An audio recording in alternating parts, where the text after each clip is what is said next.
İstifadə etdiyimiz real və digital məhsulları təkcə istehlakçı kimi yox, eyni zamanda o məhsulların dizayneri gözündən dəyərləndirmək və məhsulu istifadə edərkən dizaynerin necə qərar aldığını, o prosesi necə dizayn etdiyini başa düşərək istifadə etmək. Növbəti təcrübə paylaşım videomuzda bu mövzudan danışacağıq. Gəlin ətraflı açıqlayım nə deməkdir. Real həyatdan bir nümunə ilə başlayaq. Misal üçün hamımızın mətbəxində olan qaz sobalarını gözünüzün qabağına gətirin və qaz sobalarının hər birinin üzərində gücünü artıran, azaldan və qaz sobasını söndürmək üçün olan bir təkərcik var. Bu təkərciyin bir tərəfində zəif güc, bir tərəfində tam güc, bir də sobanın söndürülməsi üçün olan hissəsi var. Mənim müşahidə etdiyim qədərilə insanlar adətən sobanın gücünü zəiflətmək üçün o təkərciyi söndürməzdən bir əvvələ gətirirlər və orada saxlayaraq bu formada qazın gücünü azaldırlar. Lakin mən iddia edirəm ki, onu dizayn edən adam o formada dizayn etməyib. Elə etmiş olsaydı, bir növ şkalanı o formada düzəldərdi. Amma o onun yerinə digər tərəfdə zəif güc hissəsi qoyub və bizim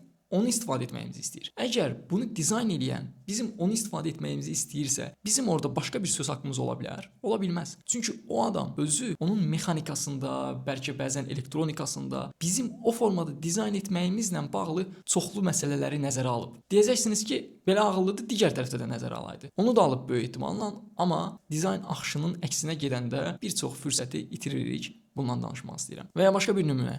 Microsoft Word-ü və ya Google Doc-u istifadə edən adamlar bilər. Orada bəzi adamlar yeni səhifəyə keçmək üçün çoxlu enterlərə basırlar və yeni sətrə keçə-keçə gedib yeni səhifəyə keçirlər. Bu da qəbul olunmazdır. Onu dizayn edən sizə Ctrl-Enter kimi bir imkan yaradıb. Niyə belə imkan varkən digərini istifadə edəsiniz? Axı digərinin təyinatı fərqlidir. Nəticə olaraq istifadə etdiyimiz məhsulların necə dizayn olunduğunun fərqində olaq, əlimizdən gələn qədər onu başa düşməyə çalışaq və başa düşdüklərimizlə o məhsulları istifadə edək. Sağ olun, sağlıqla qalın.